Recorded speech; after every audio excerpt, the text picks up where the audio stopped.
Gaggle will challenge and, if necessary, destroy media narratives. I'm George Samueli. With me today, of course, is co-founder of the Gaggle, Peter Lavelle. And you want to introduce your colleague? That's Skippy. Skippy. That's Skippy. So that's Skippy is with us. And it's our Monday morning Eastern time live stream.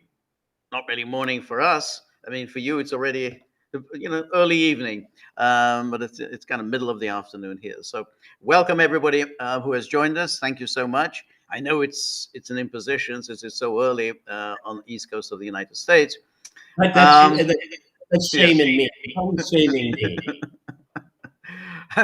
And so I want to start off today with the day that's being commemorated, which is the 80th anniversary of the liberation of Auschwitz. And I always find these days profoundly repugnant because it is always exploited, always exploited for political purposes. So we have all this piety, there's all the piety that comes out, everybody just pouring this unctuous, slavish platitudes, but all in order to serve a particular agenda. That's always what happens here. You always serve an agenda. And of course, the most important, the most outrageous, most disgusting, most vile aspect of this is that the very people who liberated Auschwitz have not been invited to the commemoration. Yeah. And this goes on year in, year out. And the fact that they do this, the scum we're talking about, the people who organize these meetings, and all the big, every important leader is there. I mean, it's King Charles is there, Olaf Scholz, every leader is there. Even the Germans are invited. Even the Germans are going. Zelensky, he's there. He's kind of ubiquitous presence. Wherever there's anything going, he's always there.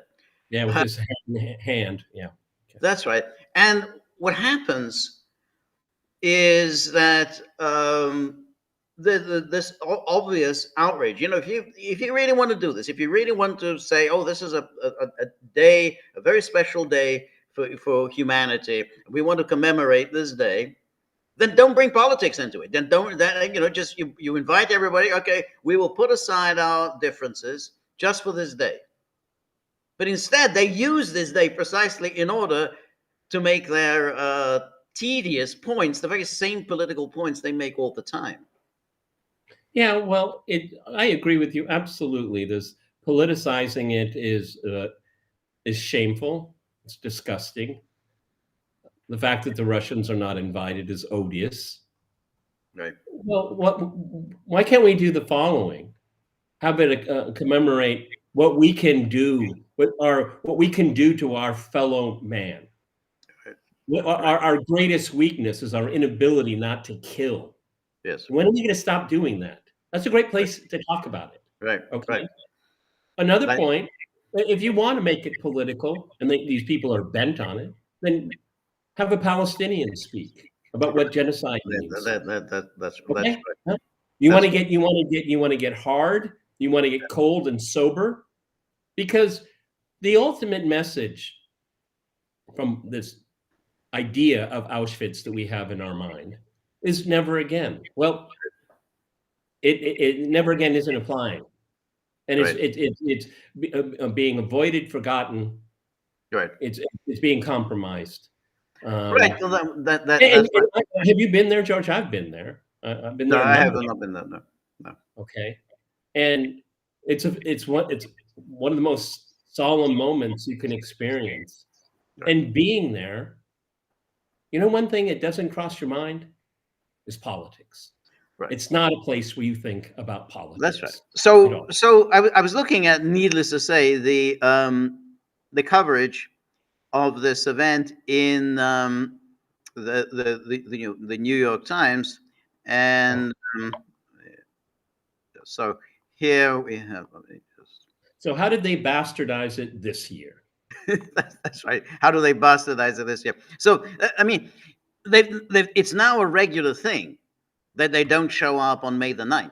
They don't show up on May the 9th. Remember, they used to do that during the Cold War. They still showed up on May the 9th, but now they absolutely boycott it. And this is particularly loathsome when you think that the German government doesn't send a representative, and I mean a senior representative. Don't send your ambassador. You want somebody at the very minimum, a foreign minister who should be there on May the 9th. And so here we have. Oh, let's see if we can see this. Can you see this, Peter? Yes, I can.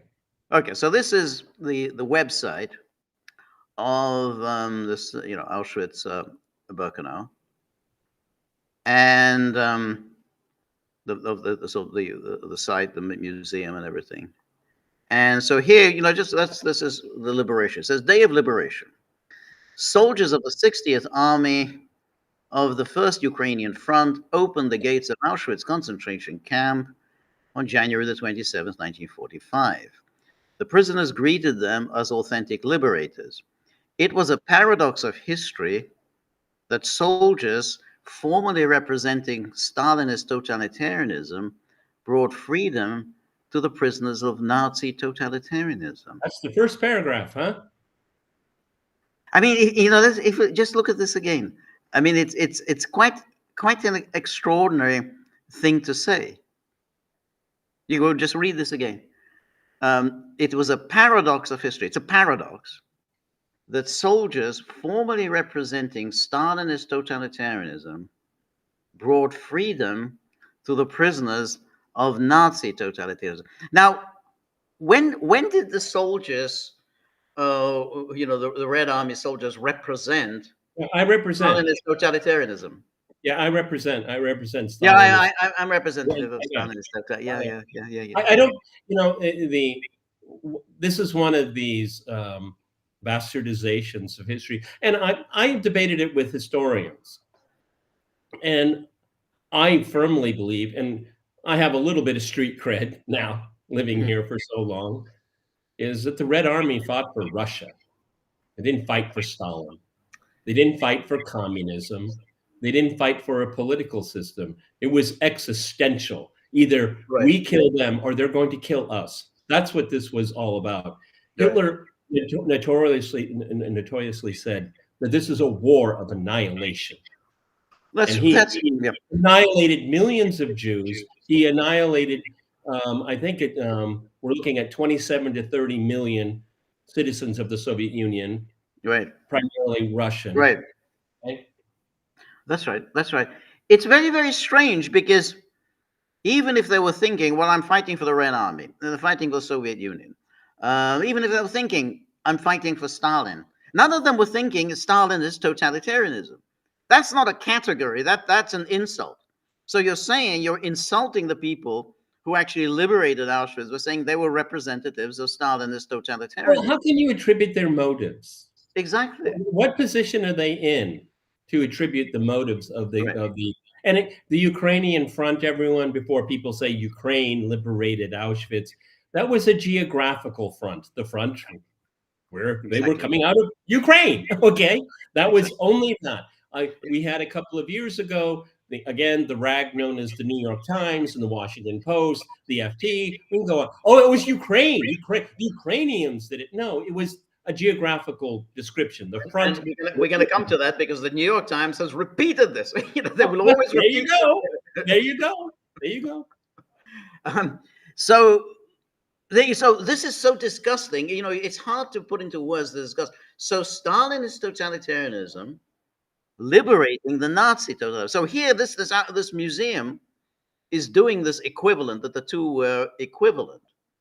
Now, this is a representative of the most rabid kind of Russophobia. That's what the Poles say.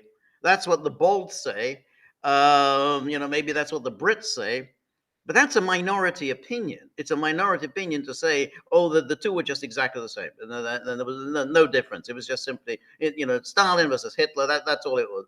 That's all it was. When did even Stalin's totalitarianism pursue a war of ethnic annihilation. It never did. It wasn't, and again during World War II, during World War II, they explicitly were calling for the patriotism. It is called the Great Patriotic War for a reason. They don't call it the Second World War; they call it the Great Patriotic War. Still called that's how they refer to it. Is that because And it's they and were that's an calling for important patriotism? distinction. That's an important distinction, Right, everyone. right, yeah. That's it. And to belabor the point is that just because in Europe and United States, etc., they call it the Second World War, doesn't mean that's what it's called. It can be called many things by many people. Right. Again, this is this kind of a historical imperialism that because it's important to us, it's important to everyone else. Right. On this podcast, I've pointed this out over and over and over again. No, exactly. I mean, we shouldn't even refer to the First World War. We should call it the Great War. That's what it was always, the Great War. We just got into this lazy habit of saying like World War One and World War Two as if you're two acts of the same play. So you first have the World War One and then you have the World War Two, but you're getting it replayed. So here, this is the way they are presenting it. This is an official site. This isn't the site of the Polish government. This is actually the site of this Auschwitz museum. And then we go on. And he says, the Red Army obtained detailed information about Auschwitz only after the liberation of Krakow and was therefore unable to reach the gates of Auschwitz before January the 27th, 1945. About 7,000 prisoners awaited liberation in the main camp, Birkenau and Morovitz. Before and soon after January the 27th, Soviet soldiers liberated about 500 prisoners in the Auschwitz subcamps in Stara Kuznia, blah, blah. And then it goes on, over 230 Soviet soldiers, including the commander of the 472nd Regiment, Colonel Simon Lvovich Besprazvany, died in combat while liberating the main camp, Birkenau, Monovitz, and the city of Auschwitz. 230 Soviet soldiers died in combat while liberating the main camp. And you don't invite them? You don't invite them? 230 Soviet soldiers died, actually specifically, leave aside all the Red Army casualties liberating Europe from the Nazis, leave that aside, 230 Soviet soldiers died liberating Auschwitz. The majority of them are buried at the municipal cemetery in Auschwitz. So the majority of them are buried in the municipal cemetery there. Oswiecim, how you pronounce it. Okay. So how do you say it? Oswiecim. Oswiecim. In the main camp in Birkenau, Soviet soldiers discovered the corpses of about 600 prisoners who had been shot by the withdrawing SS or who had succumbed to exhaustion. And this is the New York Times. At Auschwitz, a solemn ceremony at a time of rising nationalism. That's what I mean. Like, right away, they want to see hey, how can we use this politically? How can we exploit this event to score political points against our enemies? This is such a pathetic rear guard action. These people have been defeated, roundly defeated.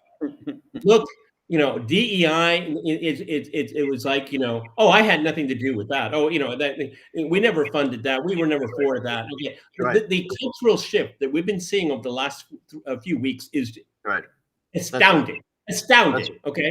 Europe the European elites have lost. They have been defeated. Okay. Yes. But still, here's this lingering amber of their ridiculous failed ideology. Right. Okay. Right.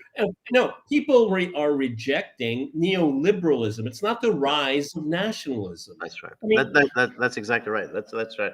And Viktor Orban today in a tweet referred to the EU as the team of losers.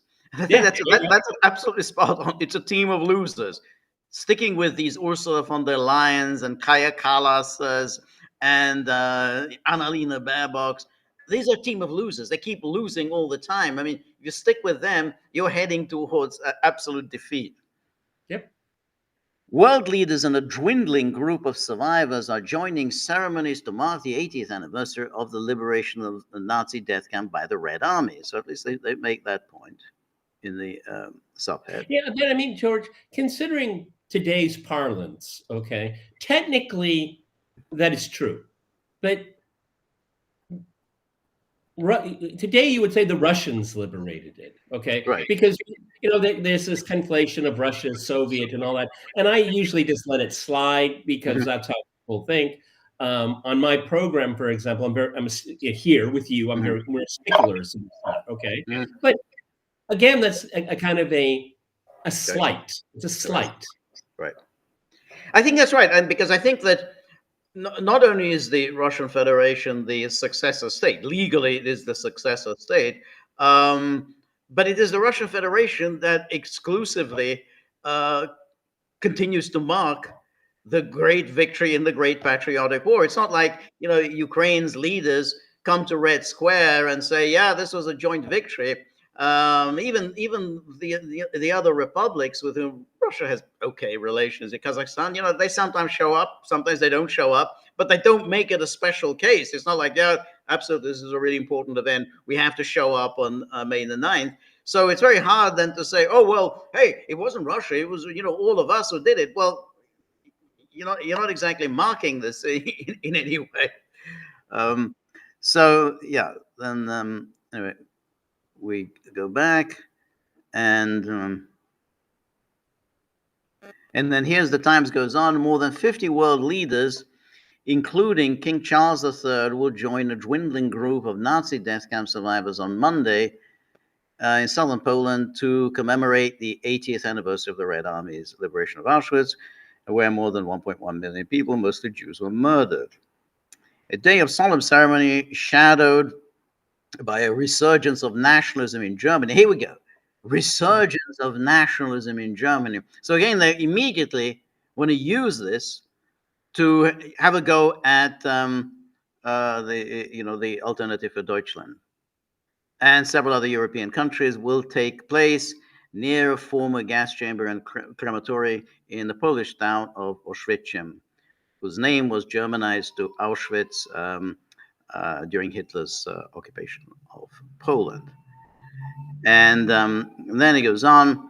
Ronald Lauder was the heir of the Estée Lauder fortune, the president of the World Jewish Congress and chairman of the Auschwitz-Birkenau Memorial Foundation, said in an interview that, quote, "This is the most important anniversary we are going to have because of the shrinking number of survivors and because of what is happening in the world today. We thought the virus of anti-Semitism was dead, but it was just in hiding." So here they are again. Oh, they do this all the time, incidentally. It's not like it's only today that somehow every time they do this, every time they have one of these commemorations, they always say, whoa, anti-Semitism is on the rise. Yep, all hands on deck. Okay? That's right. Well, I mean, all right, let's take that statement at face value. Okay, then why, if in fact it's true, why is there a rise of anti-Semitism? Right. You want to explain why? Right. I can tell you easily. It's called the State of Israel. Yeah, that's right. That's right. It's simple. Yeah, it is. It is. And then it goes on. The number of foreign dignitaries, however, keeps growing. Of course it does. I mean, that's how you punch your ticket. So the number of foreign dignitaries keeps growing. This year's guest list, the largest ever, includes scores of government leaders and at least 8 kings and queens.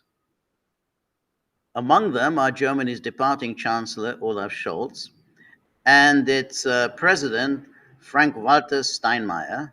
Also expected is Mr. Scholz's likely successor, Friedrich Merz.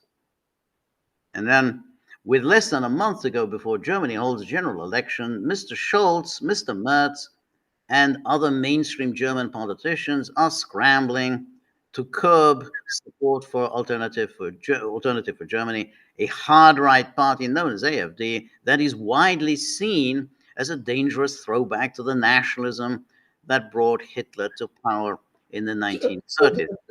So this article is about German politics? Exactly. Notice again, widely seen, which is using the passive voice, so there's no agency. Who saw it, who's seen it widely as a dangerous throwback to the nationalism that brought Hitler to power.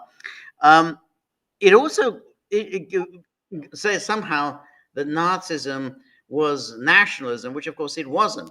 Nationalism is what has always meant. Nationalism is national self-determination. That is what nationalism means. It doesn't mean waging a war of extermination against your neighbors. That's what there's not. There's nothing at all. There's no negative connotation whatever to nationalism. It just means national self-determination. Means that the people are sovereign and that they ultimately determine their fate. That's all it means. So for them to say, "Oh, nationalism, oh, that's Nazism," typical New York Times, and it's a typical deceit. Well, and what I've been promoting recently is I want to abandon that word completely because neoliberalism has destroyed its meaning. Okay. They've taken the word and they've told us what it means. I Right. don't agree with that. I think what Right. they've done is an abomination. It's an adulteration. Right. So I'm a sovereigntist. Right. Okay. That's right. So, these are sovereigntist parties. That's right. Okay. That's right. Better way of doing it. That's exactly right, and that's the thing. When you get these parties like the AFD or the National Rally, they're all saying, "Hey, decisions, the most fundamental decisions about our country, are being made by others, and they don't in any way refer to our national self-interest."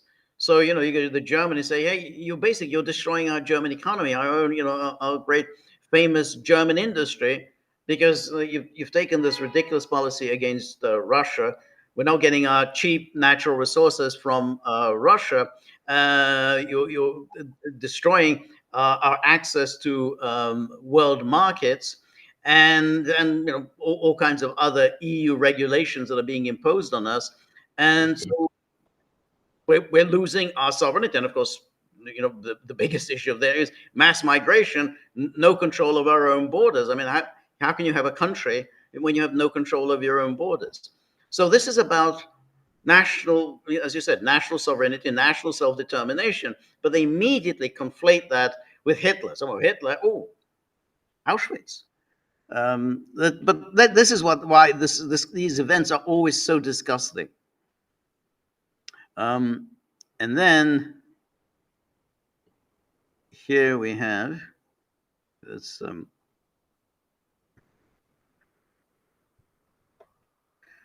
At an election rally on Saturday in Eastern This Germany. is about German politics again? Exactly. Always German politics. AFD politicians and Elon Musk, a top advisor to President Trump, who spoke by video link, urged Germans not to feel guilty for the Nazi era crimes of their grandparents. He didn't quite say that. He didn't say they should not feel guilty.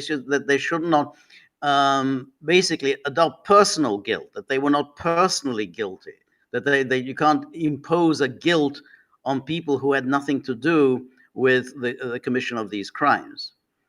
That and calls at the rally for a great Germany, said Poland's Prime Minister Donald Tusk, sounded all too familiar and ominous, especially only hours before the anniversary of the liberation of Auschwitz. Well, Donald Tusk, how would you feel if someone make Poland great again? How would you feel about that? Well, I mean, Poland, with its notorious history of anti-Semitism, Right. saying "make Poland great again," isn't that kind of an anti-Semitic slur? Right, but what about how the Ukrainian minorities were treated in Poland in the interwar period? Yeah. So saying making Poland great again, is that an anti? That's right. Does anybody at the New York Times know any history? Yes. Interestingly, Tusk has been kind of busy in the last few days. I think yesterday also he issued a statement that if Viktor Orban holds up the next tranche of the renewal of the sanctions against Ukraine, it's clear against Russia. that he's playing on the team Putin. He's not playing on our team. He's playing on team Putin. I always God hope. forbid Orban represent his people, being That's the right. great sovereigntist that he is. That's right. That's right. Yeah, yeah. So, I mean, I hope Putin does indeed. I mean, I hope Orban does indeed say, "Nope, I'm not voting for the I renewal think he did. sanction." In the last few hours, he made a deal. Yeah, yeah, yeah. I mean, that's always the case. It always sounds exciting. He's leading us up the hill and saying, "That's it. Absolutely, I'm not gonna. I'm not gonna vote for renewal." I'm going to tear a page from your hymn book right now. It's a small country. It doesn't, it's pitching way above its weight right now, punching. Okay, I'm cutting them slack. Okay, and you should too. All right, that's a fair point. That's a fair point.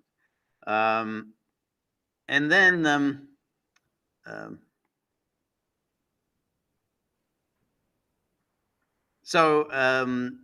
and here we have, this is the Elon Musk. This is a Reuters story, just to remind us about what Elon Musk appears on a video, a German far-right campaign event, and says made a surprise appearance. And then he said via video link, it's good to be proud of German culture, German values, and not to lose that in some sort of multiculturalism that dilutes everything. Very reasonable. I mean, German culture is one of the greatest in the world. I mean, Angela Merkel said as much. Right. Okay. Exactly. The notion that you just somehow identify German culture with Hitler is the height of Philistinism. Last week, the US billionaire caused uproar after he made a gesture that drew online comparisons to a Nazi salute. And then during US President Donald Trump's inauguration, we don't even need to. George, did you see that? Did you see that video of? I did see it. I mean, I didn't see anything Nazi in it because he put his hand to his heart and then he just did that. I don't know, everyone. That's a Roman salute. Right, it's a Roman salute, and he just wanted to show, hey, I'm sending out my love from my heart. I mean, it was awkward just because it was an awkward gesture. But not because it was nothing Nazi about it. It was just an awkward. What was awkward is the word, because it was awkward that he did it, and it was awkward for us to watch it. Right. But he's a strange guy. I mean, it's like when you see him public speaking, you think, wow, he should be able to speak better than that, but he often just seems, very uncomfortable in public. Well, it was pointed out to me this morning for some reason that the billionaire class worldwide, all of them have trouble stringing or actually completing one full sentence. Okay, they very much are speak in fragments. Okay, that's true. It's very strange. It's very, very strange. You always expect them to do that. I remember back in the day, I think when we first saw Bill Gates in public, and I think that was during the Microsoft trial, the US versus Microsoft, and he gave a video deposition. It was a catastrophe.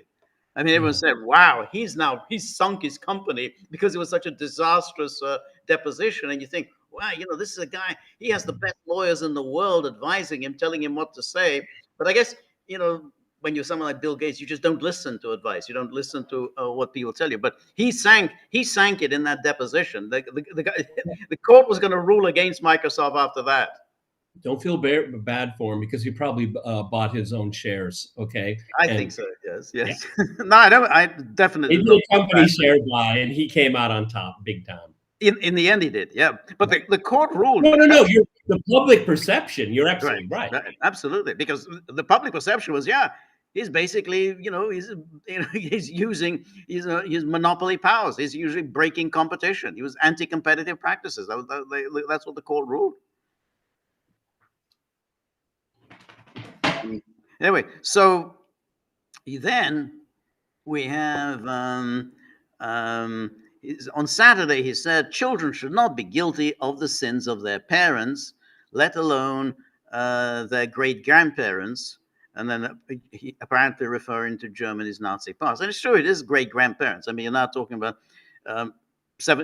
80 years since the end of the war. which means it's already 3 generations. Yeah, but if Elon were sitting across from us right now, I would say yes, I agree with you. But the lessons that needed to be learned, and we thought were learned from that horrific experience, should be it's incumbent upon grandchildren to learn the lessons of their grandparents. Well, They're not guilty, of course, but I think there is to a large degree they are incumbent to absorb that history and its meaning. Okay, but I think that. I agree, but then it depends on what are the lessons. I mean, if the lessons are Germans are uniquely evil, then I think that's the wrong lesson. And the I idea that agree. the Germans should, you know, spend their time, wearing sackcloth and ashes. I mean, that's totally wrong. I mean, when you had Germans, who are teenage Germans, even young Germans, their parents were born after the war, even their grandparents were born after the war. You can't say, oh, every time you see a German, you say, oh well, what do you think of Hitler? I mean, Yep. because then we get into that the famous sketch, the John Cleese show sketch, that, well, don't mention the war. I mean, as soon as you see a German, and so I think it's reasonable. But you're right in general. But you then have to know, well, what are the lessons that you learn? And I think, as we can see here from Auschwitz and the New York Times coverage, we're not really learning the right lessons. Exactly. Anyway, so then it goes on. So there's too much focus on past guilt, and we need to move beyond that. And then Musk, who spoke of the suppression of speech under Germany's government, has previously attacked German Chancellor Olaf Scholz on X. For his part, Scholz on Tuesday said he does not support freedom of speech when it is used for extreme right views. Oh, that's good. And Who would have thought he was a philosopher king? So here is the Reuters story about what did Scholz say. So Scholz responds to Musk saying freedom of speech must not back extreme right. And it says, this is Davos, German Chancellor Olaf Scholz said he does not support freedom of speech when it is used for extreme right views. A day after a hand gesture by Elon Musk, quote, we have the freedom of speech in Europe and in Germany. Everyone can say what he wants, even if he's a billionaire. And what we do not accept is if this is supporting extreme right position. So you don't have freedom of speech. I mean, well, of course we have freedom of speech, except when it's expressing views that I don't like. But otherwise, I'm down for freedom of speech. So Yeah. that's the classic. I'm for freedom of speech, but I don't like these views. I don't like expressions of views that the Israel doesn't like. I don't like views that Meanwhile, Trump doesn't as like. Sergeant Schultz was saying that the editor and founder of the Electronic Intifada was arrested in Switzerland. So yeah, I suppose you can talk about Europe. Okay. That's right, exactly. And then, but that, and I'm sure the Swiss justified it, saying that we're not in any way tampering with freedom of speech. We're absolutely bang on, in support of freedom, even as we arrest him. Anyway, go back to the New York Times article, and it says Russia, which used to regularly take part in anniversary events at Auschwitz, was not invited to this year's commemoration, despite the Soviet Army's liberation of the camp in January 1945. Representatives from Moscow have been banished from anniversary events since the start of Russia's full-scale invasion of Ukraine in February 2022. When there ought to be a moratorium on this full-scale use. Yeah. It wasn't full scale. I mean, had it been full scale, it would have been over very, very quickly. That's the problem. It wasn't full scale. But anyway, which the Kremlin... That's why it's called a special military operation. Exactly. Which the Kremlin justified on the false pretext, false pretext that Ukraine, whose president is Jewish, was run by Nazis. And I get every cliche in. You got in one sentence. The full-scale invasion, Kremlin justified on the false pretext that Ukraine, whose president is Jewish, was run by Nazis. And of course, if you're Jewish, then you can't possibly be a Nazi. Ukraine was invited and will be represented by its president, Zelensky. Well, they didn't say former president, which technically that's what he is.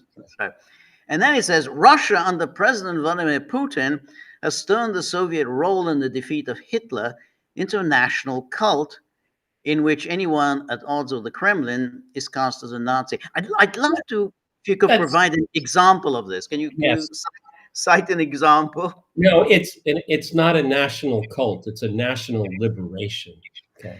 I'm sorry, national celebration. Excuse me. Also, when they start talking about national cult, I mean, this whole thing with Auschwitz is a cult. I mean, the fact that this gets bigger and bigger and bigger every year. I mean, it's a cult. It didn't used to be that big. It's got bigger, and now even the Times admits, hey, every year there are more and more dignitaries showing up. You know, the more years that have gone by, very few survivors now left. It gets bigger and bigger and bigger. Israel and the supporters of Israel never stop talking about anti-Semitism, about the Holocaust. Everything is about the Holocaust. Everything is about extermination of the Jews. That's a cult. So you're going to start talking about, oh no, you know, this is a cult. Well, yeah, that's what you're doing here. That's what a cult is. Yeah, exactly. I mean, so this cult, its purpose is to dispossess a group of people in the name of the that's it, exactly, against the cult leaders, okay, that's or the right. people Exactly. And I mean, and Finkelstein wrote that book, The Holocaust Industry. I can't remember, it was at least 25 years ago. That's what he said. The Holocaust industry, basically, it's a cult in order to justify Israeli policies. Is that you know, it's only comparatively recently that this Holocaust become this huge worldwide phenomenon, which it wasn't in the 1950s and 60s. It just gradually grew and grew and grew. Well, I mean, after the 67 war. David Ben Gurion, one of the founders of the Israeli state, he was the opinion that those that survived the Holocaust were traitors. Right. I mean, it really wasn't until after the 67 war that you had this cult of Auschwitz and the Holocaust. Right. It's relatively new, okay, yep. and it's a political weapon, yep. and it is really, really powerful, and we're going to see how much more powerful it's going to get under Trump. Okay, that's right. Trump's freedom of speech, that's going to be really tested. That's going to be very, absolutely agree. Absolutely agree. And so here it goes on. And this gets even more obnoxious as we go on into a national cult in which anyone at odds with the Kremlin is cast as a Nazi. Never mentioned is the fact that the Soviet Union was effectively Hitler's ally until 1941, when the Nazis began gassing Jews at Auschwitz. Moscow and Berlin signed a non-aggression pact in 1939 that led to the invasion of Poland by Nazi and Soviet forces later that year. Now, there is so much historical, outrageous lies. Okay, you take it. No, you first. No, you first. Go ahead. All right. First of all, it was a non-aggression pact. So if you're allies, why do you need a non-aggression pact? Exactly. So it was a non-aggression pact. You know, because the alternative was that the British and the French, the Western powers, you know, they wanted to encourage Hitler. Hey, go east, young man. You know, just take them out. You know, deal with. They're a bunch of communists. We don't like them anyway. They're a real threat to us. Just do it. Stalin knew this, and so this was once this opportunity arose, non-aggression pact. You can avoid a war for the time being.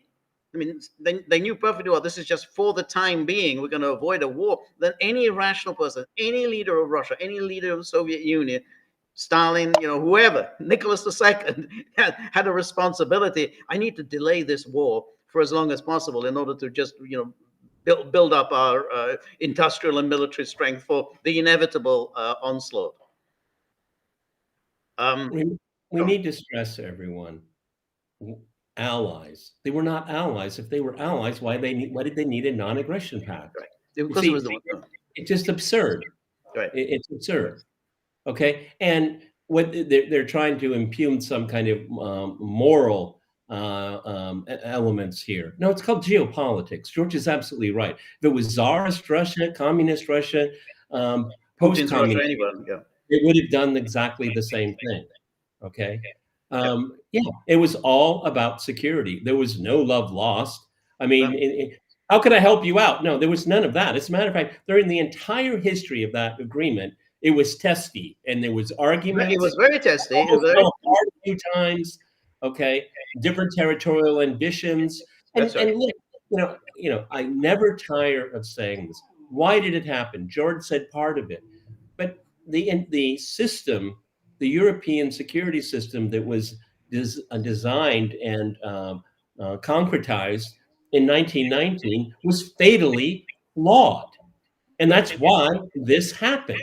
Right. It was. Okay, Yeah, that's right. Now. and look, Stalin watched the carving up of Czechoslovakia. Yeah. He's standing by and said, "Oh, this is what liberal democracies do. You Right. eat each But other." yeah. You know? Yeah. I mean, my own feeling on that, incidentally, is that look, I think the British and the French behaved in a rational, self-interested way because ultimately Yeah, going to war with Hitler over Czechoslovakia made no strategic but sense. you're right. I'm 100% agreeing with you because the way the security architecture was designed in 1919, stuff like that was inevitable. I agree with you. Right. No, that's exactly right. Moreover, there was no joint invasion. I mean, the issue was, remember, Stalin did not enter Poland until 3 weeks after Later. German forces. Pretty much Poland was already defeated, and then at that stage, the Soviet Union only took those big territories that Poland had taken, during the Polish-Soviet War, and which they took at the Treaty of Riga, because essentially the Soviet Union was too preoccupied, with the Civil War, hadn't won the Civil War yet, and so it made these concessions to Poland at the Treaty of Riga. But that's not set in stone. That was that was in 1920. So that's less than 20 years later. They said, hey, we're taking back these territories, and those territories remained in the Soviet Union. I mean, absolutely. Churchill, Roosevelt accepted those are now part of the Soviet Union. Then Poland's not getting those territories back.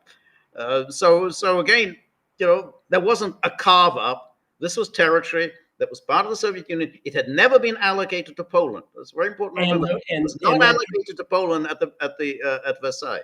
that demarcation and border was recognized by the Western Allies. Exactly. That was it. That's why Stalin won. He said, "Well, it's your border. You designed it."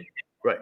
That's right. Exactly. The Curzon line. That's why he kept saying it's the Curzon line. That was the line that drawn up by the Marquis of Curzon. No Bolshevik he's not pro-Soviet. That was the Marquis of Curzon who drew up that line, and Poland ignored it.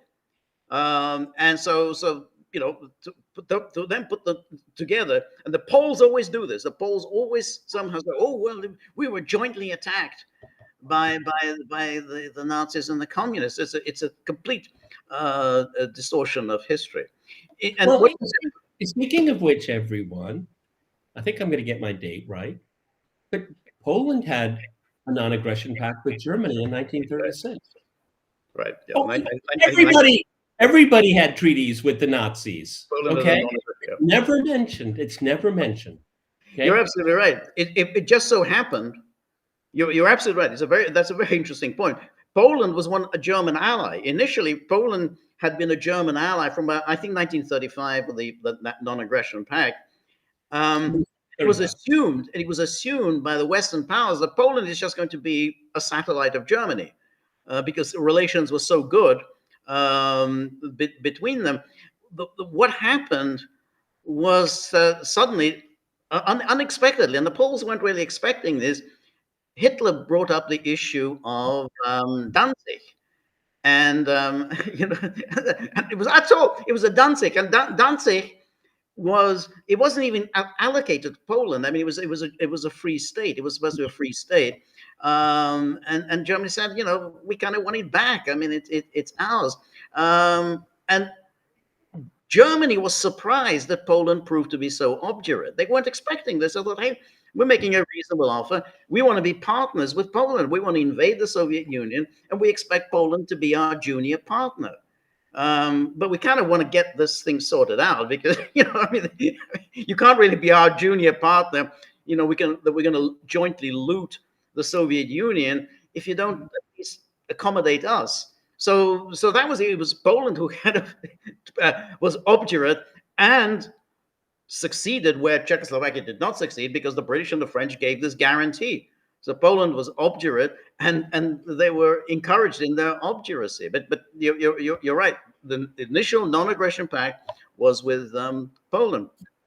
Then the other thing, which you just said, November 1940, Molotov goes to Berlin, and again Hitler and Ribbentrop offer him a partnership. That was it. That was the moment they offered him a partnership. Molotov said no. They were not interested in any partnership. And that's the important thing, because that was the crucial moment when Molotov said no in November 1940, that Hitler decided that's it. He has to invade the Soviet Union. Operation Barbarossa. It's very interesting. It's one of the oddities of history. But and I don't know if British intelligence was aware of it at the time. Considering the network they had, they might have known. But during Molotov's visit to Berlin, which was very frosty, extremely very frosty. And this was when the RAF bombed Berlin. That's okay, right. And they, I don't know if they were in the Chancellery or whatever, but they had to go into a bunker. Had to go in there, yeah. He was always kind of referred to as a stern school teacher. Right. So with his glasses there, he's like, "War's going really well for you, and you want to have a exactly really." Yeah, no, exactly so. And that was very interesting because they were offering this partnership. The partnership is that, the Soviet Union should join the Anti-Comintern Pact, which is kind of a bit strange for the Soviet Union. The Anti-Comintern Pact. We're public relations people to work on, okay? Yeah, exactly. But somehow we, the Japanese and the Italians and you, the Soviets, we're going to carve up the world among ourselves. And Molotov said, not interested. So you're right. This was a very, very tense meeting. And already they were very unhappy with everything the Soviet Union was doing. So it was clear then that things are going to deteriorate very drastically. Everyone, the archives make it irrefutable is that the Nazis were preparing. George just pointed out there was the month that Molotov visited Berlin. Barbarossa, at least the first version of it, was green lighted, and simultaneously they were building the Stalin line in the Soviet Union, waiting for the Nazi attack. But what kind of allies were they if they're both preparing for war? Okay, this is something that is brought up all the time. It is so disgusting to me, because I mean, have your historical gripes and it's fine, your ideological ones, but I mean, at least have a modicum of data points of history involved here. I know plenty of historians that just say, "Oh, it doesn't matter. It doesn't matter." Yeah, data doesn't matter, okay? Because you're all about ideology. Right. Exactly. Exactly. And so then the Times goes on. Oh God, we still. It's saying there that the non-negotiable pact, and then it says Maria Zakharova, the Russian Foreign Ministry spokesman, lambasted the Polish organizers of Monday's commemoration, telling them that, quote, "Your lives, jobs, entertainment, and the very existence of your people, your children, have been paid for with the blood of Soviet soldiers who defeated the Third Reich." Is there anything incorrect about that? I mean, nope, I don't even need to read it again. That's right. Pro-Ukrainian voices on social media responded by claiming that Ukrainian, not Russian troops had liberated Auschwitz. The first troops to reach the Auschwitz-Birkenau extermination complex were from the 60th Army of the First Ukrainian Front. a Soviet force comprising soldiers from across the Soviet Union. So they're actually acknowledge that here. So, but they do put in, oh well, pro-Ukrainian forces make this claim, and then they freed around 7,000 prisoners. But that's the point. It's called the First Ukrainian Front. It had nothing to do with Ukrainians. It doesn't mean that Ukrainians were serving in the 60th Army of the First Ukrainian Front. That was just its geographic location. There was only one Red Army. And and the personnel were distributed wherever there was a need for manpower. It wasn't some only Ukrainians serve on the Ukrainian front. And they don't mention vendetta, and No, the Poles really have their knickers tied in a knot, okay? right. Because they, as much as they officially support Ukraine, there are many segments of Polish society saying we need to resolve some issue with these Ukrainian allies of ours. Okay, actually, the Poles are making some progress in that area. So. Right. Then it says the political struggles of the Middle East have also intruded with pro-Palestinian activists demanding that Poland arrest members of the Israeli delegation expected to be led by the education minister, Yoav Kish, for what they call genocide in Gaza. The International Criminal Court last year issued an arrest warrant for Israel's Prime Minister Benjamin Netanyahu. While Mr. Netanyahu was not expected to attend, the Polish government announced this month that all Israeli officials who did come would be safe from arrest.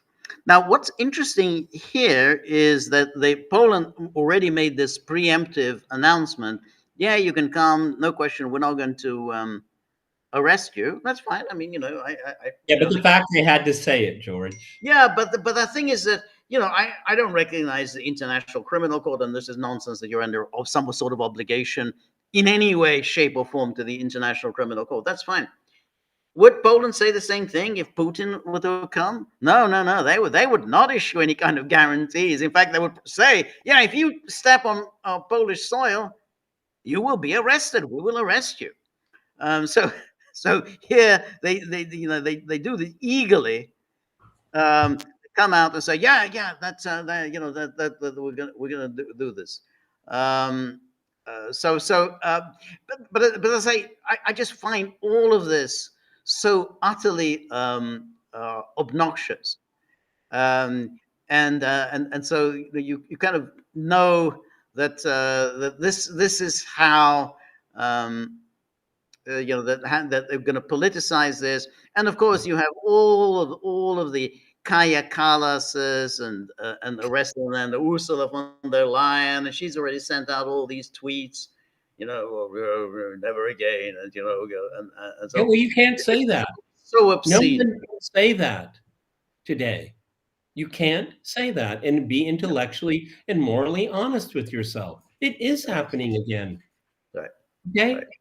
You can twist your definitions of free speech around all you want, but you show yourself to be bankrupt when you do. That's right. Okay. Yeah. Sure. You don't like when people say it. I get that, but that's not how freedom of speech works. It's not about speech that you like or don't like. Okay. Right. Yeah. Yeah. No, that's right. There's no two ways about it. It's not nuanced. It's just not nuanced. Yes. So that was one thing I wanted to talk about. The other thing that was quite interesting is there's a publication, an internet publication in Ukraine called Strana, Strana UA, which is quite reasonably reliable. Obviously it's pro-Ukrainian generally, but quite objective in its news coverage. It's the best you can do. Okay? It's what? It's the best you can do in Ukraine. It's the best you can do. Exactly. I think it's worth looking at. I do. But anyway, Strana has published what it claims. I can't verify it, but what it claims is the Trump peace plan. It says we've got it. This is it's still secret. And it's been passed around among diplomats, but this is the outline of how this peace plan is going to work. So let's just take a look at it. Again, they're not guaranteeing that this is accurate. We're not authentic. Exactly. We can't authenticate it. It certainly sounds plausible, but we can't authenticate it. And here, let's see. Okay, can you see it? Yep. Good. All right. So here, this is the headline. Before I say that, it just came to mind here. I wonder how much Netanyahu laments that he can't go to his homeland, Poland. That's where his family's from. That's where his family's from. I doubt whether he has any great love for Poles. Anyway, sorry to interrupt. Keep going. No, that's right. Anyway, here's the headline: Ceasefire by Easter, peace by May the 9th. Not sure why I picked on May the 9th, but political circles discuss Trump's 100-day plan. And here, in recent days, the political and diplomatic circles of Ukraine have been actively discussing the allegedly already drawn-up schedule of the war by Trump and his team for ending in 100 days. It is claimed that it was handed over by the Americans to a number of European diplomats, and from them it came to Ukraine. It should be noted that at the moment we have no confirmation of the authenticity of this plan. However, given the public's attention to the topic of peaceful settlement, we decided to publish it. Moreover, some of its provisions coincide with what Trump and Kellogg have already stated. Okay, before we go to the next slide, I have no idea why Trump would give it to European diplomats and the Ukrainians. Why? I don't see it either. I agree. I don't see it either. Why would he do that? He doesn't care about the European. Maybe some low-level official passed it on to somebody who passed it on to somebody else, and so on. But I don't see Trump doing it. I don't really, to be honest, I don't know much about Kellogg. I mean, I can't say anything about what Kellogg might or might not do. He's the cookie cutter of a cold warrior. I mean, there's nothing interesting about him at all. None at all. I can't. Rubio is now obviously he wants to keep in with Trump. Rubio is very much until the midterms, and then he's going to run for president. Exactly.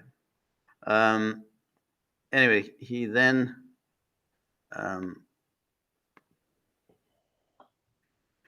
So, and then it goes on. So, according to the schedule, Trump is said to be planning a phone call with Putin in late January or early February. So that's kind of in the next few days. Wow. In early February, he's planning to discuss the plan with the Ukrainian authorities. Following Washington's discussion with Moscow and Kiev, the negotiations may either be paused if no common ground can be found, or continued if such ground is found. In the second case, the following further schedule is provided. Zelensky must cancel the decree prohibiting negotiations with Putin. In February, first half of March, it is proposed to hold a meeting between Trump, Zelensky, and Putin. Trilateral meeting or two bilateral meetings will be decided separately. All right, so it doesn't necessarily have to be a trilateral meeting. It could be two bilateral meetings. The meetings should approve the main parameters of the peace plan and then continue working on the agreement at the level of special representatives. Oh, like Istanbul. Okay, all right. While negotiations are underway and hostilities continue, Trump does not block the sending of military aid to Ukraine. That's nice. Okay, well, okay, George, does this make any sense to you? Putin is not going to meet with Zelensky. Zelensky is an illegitimate representative of Ukraine. That's Russia's position here. Right, that is Russia's position. However, you think Zelensky is going to change the presidential decree or parliamentary decree that not allowing? Normally, I would say I don't think he is. However, there is a possibility that Trump could apply pressure and say, you've got to rescind that. Zelensky is very open to pressure. I mean, if he knows the master's voice, and if Trump insists you withdraw the decree, I mean, I have my doubts whether any kind of trilateral meeting is going to take place. So they're much more likely that there would be bilateral meetings. Well, there's only going to be one bilateral meeting. It's going to be Trump and Putin. Well, I That's think it. they're still going to be talking with Zelensky. They're still going to. Well, I mean, Washington can talk to Zelensky. I mean, Right, no one- exactly, Washington. But no, there's not going to be. No, I think that's not going to be any Russian-Ukrainian talks for the time being. But to be honest, I don't see that the legitimacy thing is such a barrier, because Russia talked to Poroshenko. I mean, if Russia's position was that this was an illegitimate government, it's still a position. Yeah, that I mean, legitimate. yeah. Okay, good point. But it was a term that I really liked, and I used it a lot. Official Kiev. That was the position. You know, it's the government that's running the shop. Okay, but and I mean, even though it was done illegally under Ukrainian law, Poroshenko did become president. I mean, Zelensky's term is lapsed. Okay, But Zelensky's term is lapsed, but that's still all right. It's still an internal Ukrainian problem. I mean, you know, if let's say, okay, your term in office is lapsed, you're in violation of your own constitution, fine, but that's still a Ukrainian problem. It's not a Russian. Yeah. Okay, fine, but this is just like going into the weeds. I mean, so what's the plan? Well, none of this matters. Okay, right? No, I think that's right. Then that's I think the yeah. Look, I'm just I'm what George is just the messenger here. Exactly. Don't shoot the messenger. So I'm not saying I think this will happen. So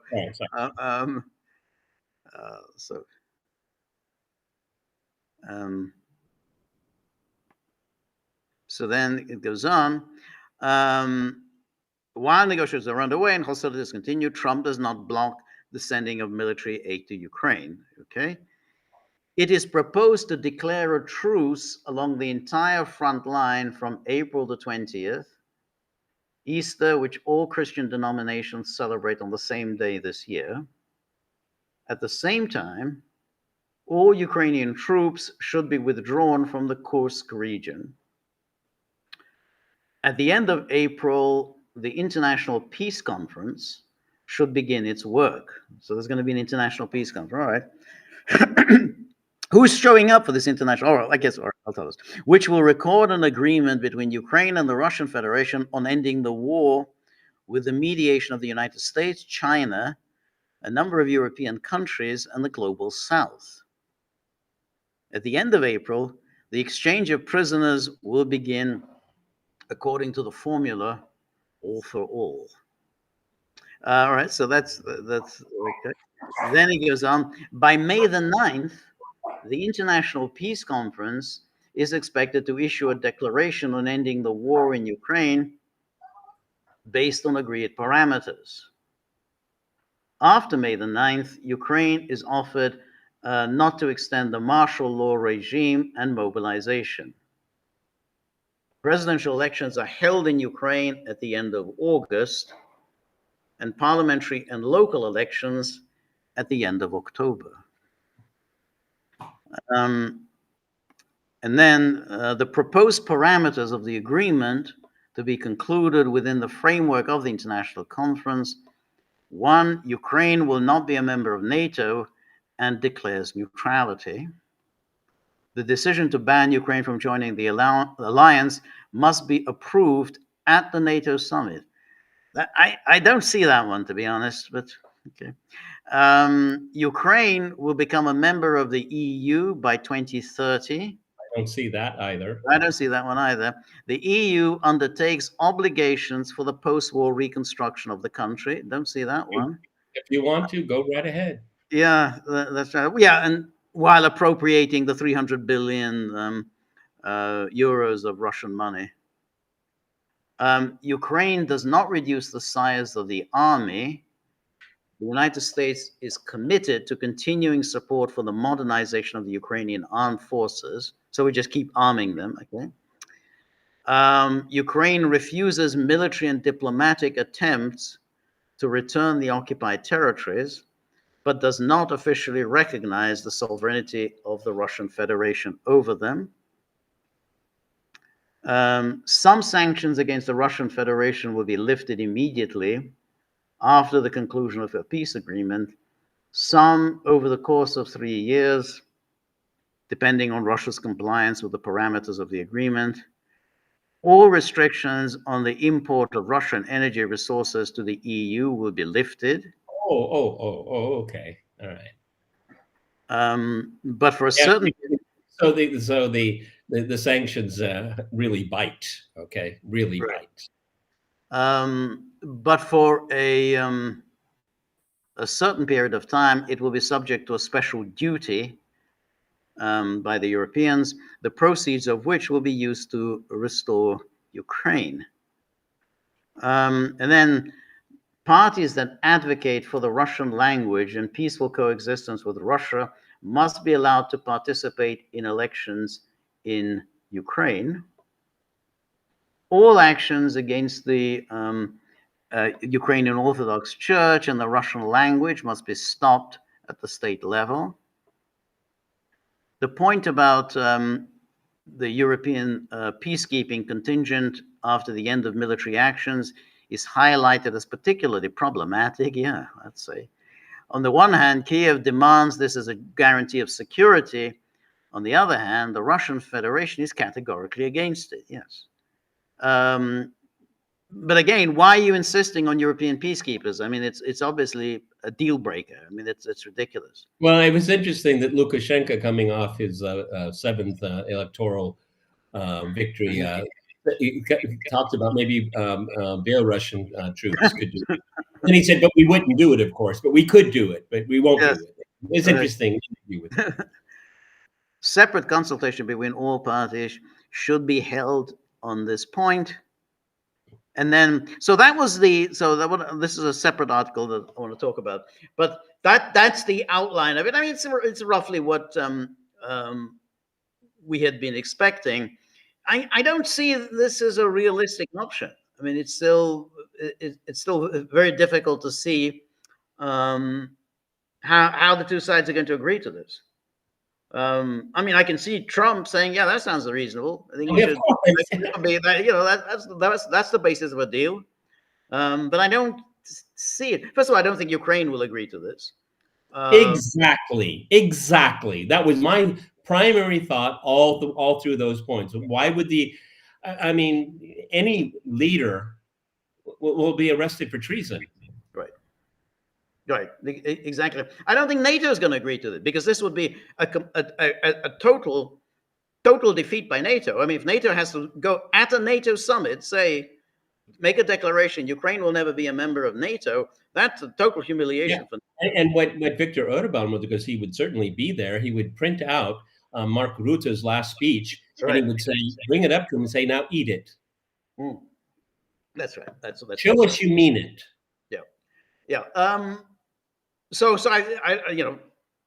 I can see this as being the basis for a negotiation. I don't see this as a negotiation going anywhere. So I'm very very doubtful. But anyway, that was they published it, and then there's also another article in Strana that I want to look at, which actually seems to pour scorn, not so much scorn. No. Okay, we hear you. Yeah, no, yeah. That's it. All right. Don't get yourself, please. Yeah. Here, this is another article in Strana, which is which seems to be quite skeptical about any of these plans, because he's saying Trump threatens Putin for a third day in a row. What does it matter? And then he says 3 days have passed since the inauguration of the US president. And during this time, Donald Trump has dramatically changed his rhetoric about Ukraine compared to what he had been saying before January the 20th and what he had been saying before the elections. Those are just kind of what we have been saying here. All that remains from the old days are assurances of a desire to end the war in Ukraine as soon as possible. Good. Agreed. Yeah, exactly. Otherwise, he makes extremely harsh statements about Vladimir Putin. To summarize, their meaning is as follows: Ukraine is ready for a deal to end the war, so all questions are now for Russia. Putin must make a decision and stop the war. If he does not, the White House will impose the toughest sanctions against Russia and bring down the price of oil. That's what he was saying. Trump's threats to Moscow for refusing to negotiate on Ukraine seem somewhat paradoxical. If we look at the latest signals from Ukraine and Russia, Kiev and its European partners have spoken out against a quick deal much more often. Moscow, on the other hand, has hinted in every way at its readiness for negotiations. It is a little paradoxical that in fact, given that this is what Trump has been saying, so what Putin is not ready for a deal. He's saying very much he is open for talks. They said, yeah, anytime you want, we're ready to talk. It's Ukraine, and particularly NATO, particularly all the utterances are coming from NATO. We talked about Mark Rutte's speech or address to Davos the other day. It's very much belligerence. We got to continue this as same path as before in order to get Ukraine into the strongest possible negotiating position. So they're saying correctly that's very paradoxical for Trump to say that that Ukraine is ready for a deal, whereas Russia's not. Well, I mean, we could very easily take a quick break and go through every single time the Kremlin has said it's open to negotiations and given a roadmap ahead, which by definition is a roadmap for negotiations. Okay, obviously negotiations include give and take. Okay, but the Russians have presented their position. It's plain. It's easy to find out. Right. The Western circles are like, what does Putin want? Okay. Right. Or they assume, they wants to rebuild the Soviet Union. And then you're not listening. And that's the Russian response to Rutte and to Trump's haranguing is that you're not listening to us. Right. You're talking at us. You're not listening. Right. I mean, personally, and this is going to be the topic of my program tomorrow. I've already written it up. I mean, but Trump is developing a strategy here, a negotiation strategy. That's what this is all about, I think. Okay, he's seeing what the reaction is. Who's going to, it's like putting up a flag on a pole and see who salutes. Okay, this is part of his strategy, I think. Mm-hmm. Yep, that's right. But it seems, his strategy is nearly always to apply pressure. But the thing is, he seems to be applying pressure on only one side. Mm-hmm. So he's not doing what we had kind of expected him to. So, well, he's going to try and apply pressure against both sides, which itself was always difficult, because if you apply pressure on both sides and both sides say no, then what are you going to do? So he's decided he's going to apply pressure on one side. And that's not that isn't likely to succeed, because then you're simply going down the same path as Biden was going down. Exactly. That didn't work. Exactly. Escalating isn't going to work either. Exactly my words. Trump is falling into the Biden strategy. What he needs to do is he needs to reject that, and as a newly elected president, having to clean up the mess of my predecessor. That approach there will get people listening, but he's not doing it. He's not doing that. No. So as I said, Moscow, on the other hand, is in every way this readiness for negotiations.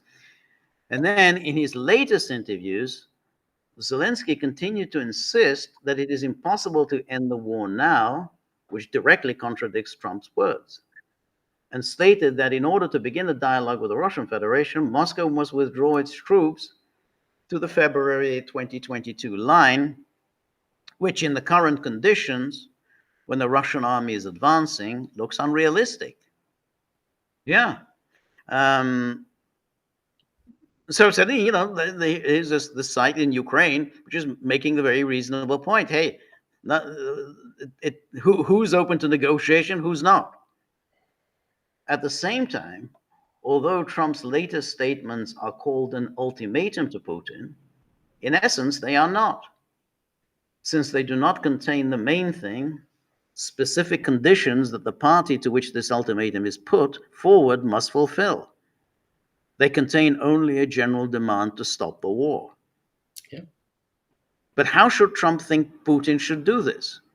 Withdraw troops to the 1991 borders, to the 2022 line, stop firing along the front line? Trump does not say this. In this regard, there are two versions. And then it says the first is based on the fact that contacts between Trump and the Kremlin on the conditions for ending the war are already underway. But either the negotiation process has reached a dead end due to a mismatch of positions, and Trump has decided to put pressure on Putin with public threats so that, for example, he would simply agree to a ceasefire without any additional conditions or with minimal conditions, or Moscow and Washington have already agreed on everything with each other, and these agreements will be announced in the near future. But Trump now wants to create the impression that it was not he who bent over, but Putin. This is why he's making harsh statements with ultimatums. So this is very kind of sophisticated thinking. Well, it's very smart. It's very Very interesting. smart. Exactly. So just let's read that again because it's the thinking behind this is very interesting. So it's saying here, go for the previous slide. He's saying, how should Trump think Putin should do this? Withdraw troops to the 1991 borders, to the 2022 line, stop firing along the front line. Trump does not say this. In this regard, there are two versions. First, it could well be there are contacts between Trump and the Kremlin on the conditions for ending the war.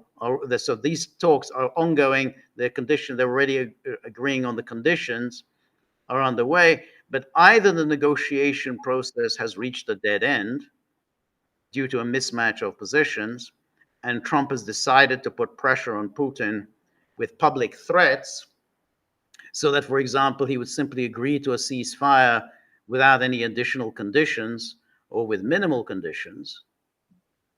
Or the second option, Moscow and Washington have already agreed on everything with each other, and these agreements will be announced in the near future. But Trump now wants to create the impression that it was not he who bent over, but Putin. This is why he's making harsh statements with ultimatums.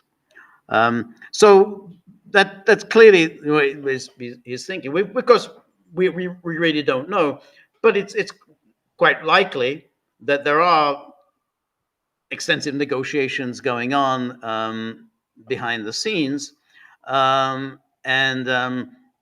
they may well have just reached a dead end. So but either way, I mean it's clearly at this stage, nothing.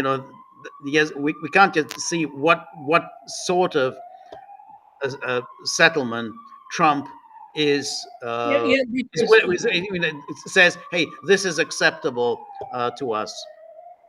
well, see, this is George and I have chronicled this from the beginning, particularly during the campaign, is that wanting a ceasefire, wanting an end to the conflict, an honorable cessation, all of these words, but how do any of these things bring peace? And see, this is the problem, that they're not thinking about peace. They're thinking about ending the conflict. They're not the same thing.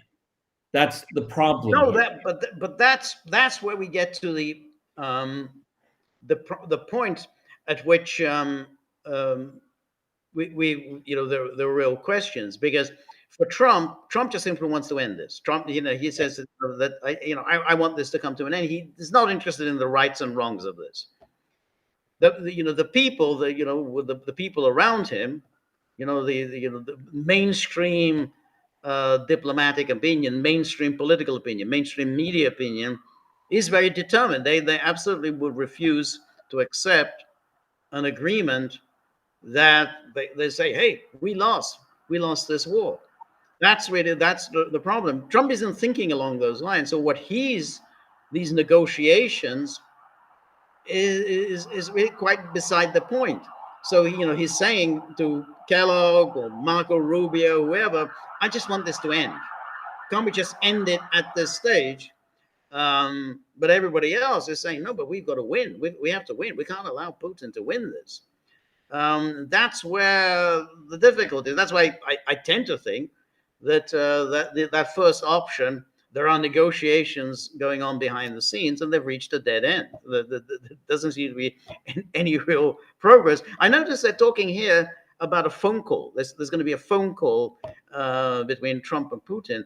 I thought we were talking about a meeting. That they're going to sit and and meet, chew the fat. I tend to agree with you. I think they've reached a dead end. And I think that may explain some of the things that Trump is saying, because I think he's frustrated. I mean, every single president, with few exceptions, Richard Nixon was an exception. Richard Nixon had his own strategy. It came from him. Right. Okay? But almost all other times, the president says, give me options. That's what Right. you guys are here for. Right. Give me a policy that I can Right. defend and I can win. Okay. Now, Trump is in that category. He didn't know jack about Ukraine. Right. The more he talks about Ukraine, the more he shows he doesn't really know. He doesn't know. No. He doesn't. I think that's part of his frustration. Yes. Is that I'm president of the United States. Give me a policy where I can end this in 24 hours. I'll see you in the evening. It's like it doesn't work that way. Okay. Right. Because it was intentionally designed that way. Right. All right. And but something that George and I have talked about gets very specific to Donald Trump. He wants a win. How do I get a win? See, does that peace? It doesn't even ending the war. He wants a win. Right. And if you're an advisor to him, it's like, well, Mr. President, what do you mean by win? And he's going to give you a blank stare. Just do it. Right. Right. No, that's right. It's very interesting that Strauner would send these things out. I'm happily surprised, to be honest with you. Right. I was also very surprised. And the fact that Strauner is doing this is interesting in itself. Right. Because this is not what we've heard from Strauner for a long time. But generally, I mean, Strauner has tended to play it pretty straight. It's not really taking propaganda. It's very much sticking with the news. This seems to be a very I don't know, just seems a very even-handed approach. I mean, he's saying, hey, well, Trump said this, that Putin is the one who's being obdurate, and said, well, that's odd because we're saying it's Zelensky who's saying that he's not going to accept anything, and it's the Russians who are ready to start negotiations. So what Trump is saying doesn't make sense. So let's try and explain why is Trump saying this, something that's clearly flies in the face of what we've been reading in recent days. And why is Zelensky saying what he's saying? Because we need to have an end to this conflict this year, and now but we're talking about 91 borders, 2022 borders. Yeah. Who's telling him this? Right. He's not a free agent. Right. Okay, unless he's trying to provoke and get his usual allies in Washington and Brussels and London on his side against Trump. Right. It's very unclear. Right. But George and I have talked about this obviously since the very beginning. But I have to tell you, George, over the last few days, I guess since the inauguration, I'm getting more pessimistic, not optimistic. I think so. I think there's the Trump statements, give rise to pessimism. I mean, they're hawkish, they're belligerent.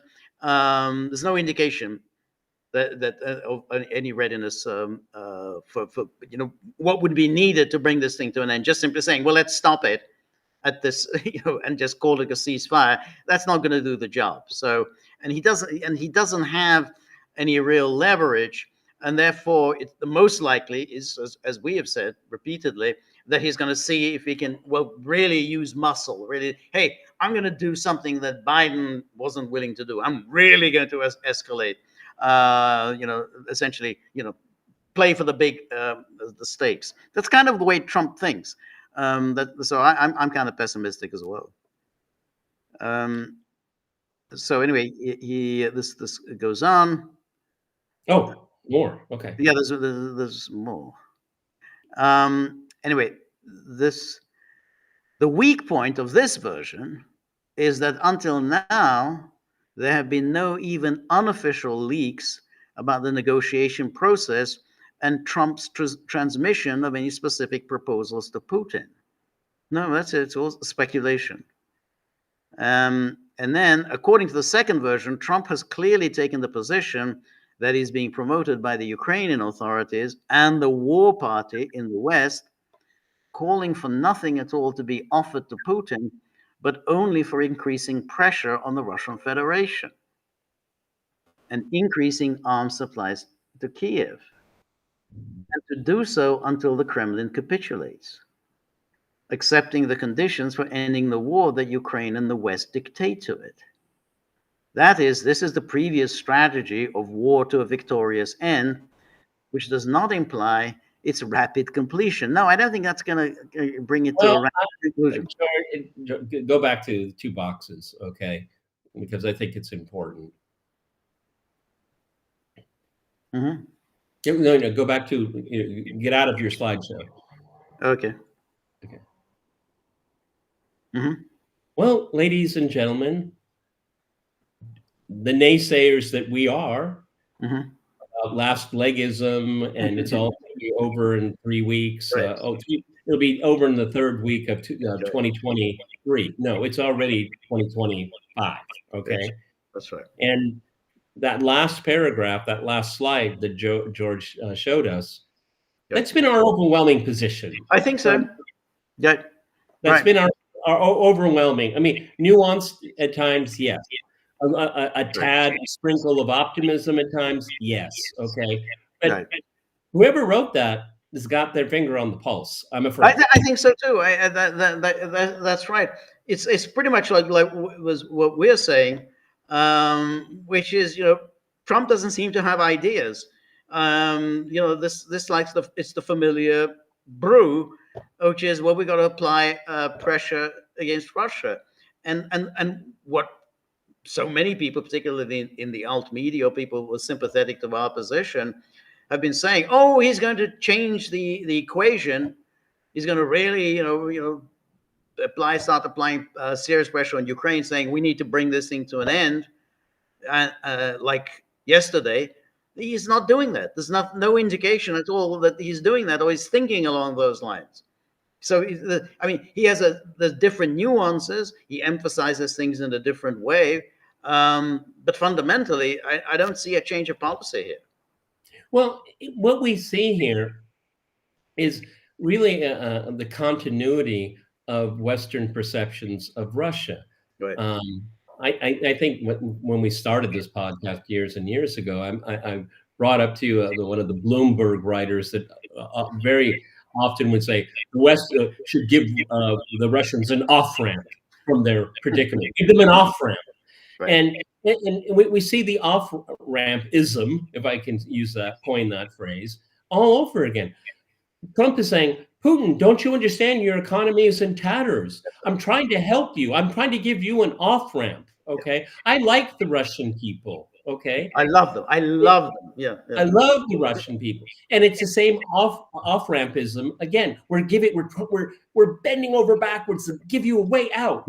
Can't you see that? We want to help you. That's right. It's a loop. It goes around and around. And it shows me, and this is what we talked about yesterday, is that Western elites and policymakers, they're talking to themselves. They're trying to convince each other. They haven't thought about a strategy to deal with one of the parties in the conflict, Russia. Right. They're still not doing it. They're not even considering it. It's like me, George.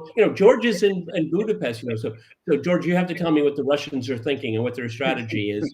What's going on in the Kremlin? Oh, Peter, I'll tell you. That's what these guys sound like. Right. They have no idea. Right. Yes. What you do is you take data points that are available and confirmed, then you start building a case. And that's what the whole premise of this podcast has been from the get-go, building a case. Okay. That's right. It's very interesting. It was your friend. Okay, yeah, you can finish your. No, No, but what we do is build a theory of the case. That's it. right, I have no idea what's going to happen. Neither does George. But right, given what we have, see, right, so much even in the alt media is this. First of all, let's be fair, everyone. A lot of people in our space just hate U.S. policymakers. They just yeah, hate it. Okay, maybe they weren't winners in it. They were outsiders. It didn't work out for them, and yep, I see it all of the time. And right, I appreciate their critique, but you're clouded by right. your very often your very deep seated prejudices, and not about Russia, but about the U.S. foreign policy establishment. It's more of a critique of them than a critique of a case that we're trying to build here. Yeah, I absolutely agree. No, that's I couldn't agree more. And the perfect expression, I think, the absurd Western position is your friend Michael McFaul um, I said got he into a spat with him again. yeah he sent out a tweet the other day. He said something like, "We didn't ask Russia's permission before starting to rearm West Germany. We didn't ask Russia's permission before we inducted West Germany into NATO. We didn't ask Russia's permission when we set up the security arrangements with South Korea and Japan." Now, the problem is, yeah, well, that was a Wasn't really there a Cold War going on, George? that's right, but that was a fantastic idea. Getting West Germany into NATO. Then the moment you started rearming West Germany, you ensured absolute total Soviet domination in Eastern Europe. I mean, but then it reinforced all of the Soviet fears that Right.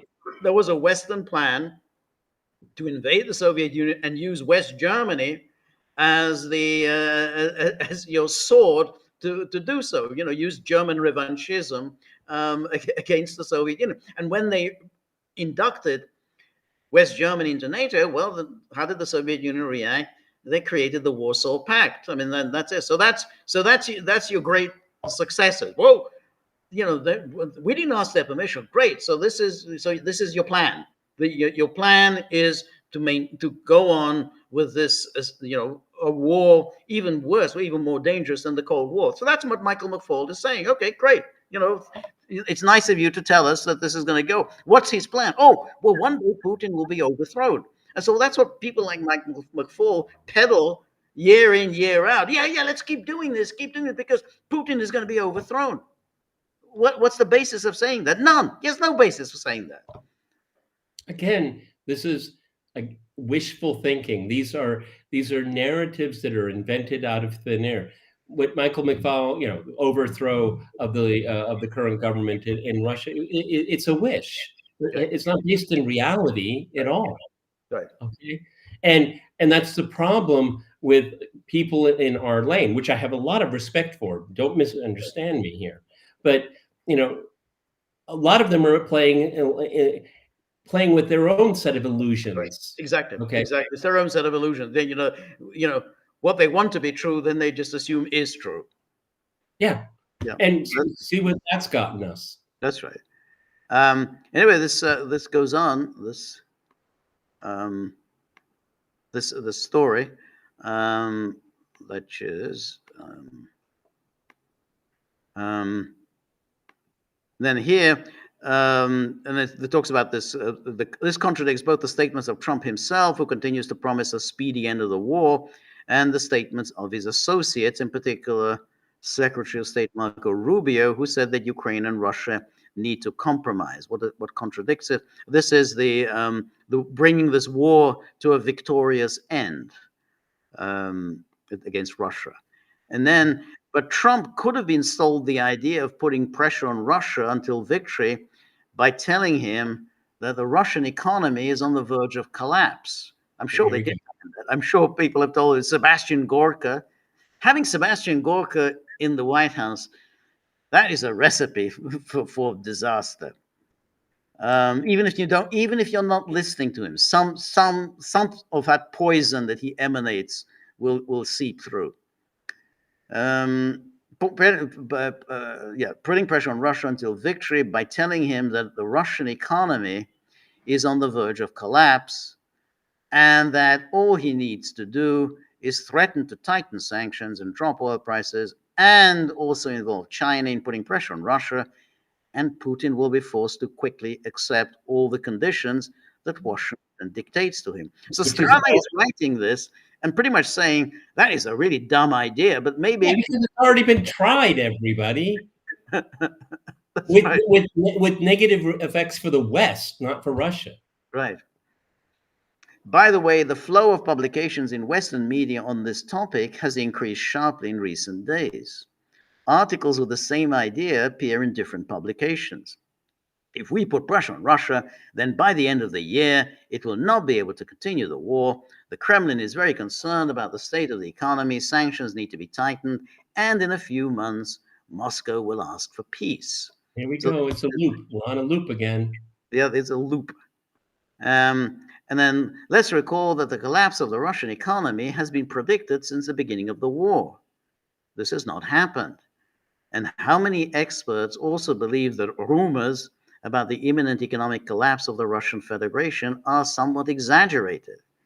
They tried to reduce oil prices under Biden, but this didn't work either. And why low oil prices are needed by oil producing countries as well as American oil producers is not very clear. In general, there are also doubts about the feasibility of this task. Yeah, that's true enough. Well, and another thing that people keep pushing this idea is that if you deny through one way or another Russian access to markets, those markets will be punished as well. Okay, so Right. there's there's a immediate effect on consumers that are depending on that supply. And Well, is the U.S. yeah, Is the that's US the slack? Well, it could maybe eventually somehow, but not in the immediate future. No. well. The problem is also, Trump says, okay, we're going to drive down oil prices in order to hurt the Russian economy. He's been told, oh, Ronald Reagan did this in the 80s, so this is going to be hit the Russian economy. The problem he has is because if world oil prices plummet, then the U.S. oil industry is going to be in trouble because basically oil industry requires prices to be at a certain level because otherwise then the producers are going to go out of business because then they can't invest. They're not making enough money to be able to invest in the industry, which means they can't maintain the facilities, they can't maintain their refineries, they just go out of business, which is what happened in the 1980s. There's a huge crisis in the U.S. oil industry because of the collapse in oil prices. A lot of people went bankrupt. I mean, Texas was just full of these bankrupt businesses.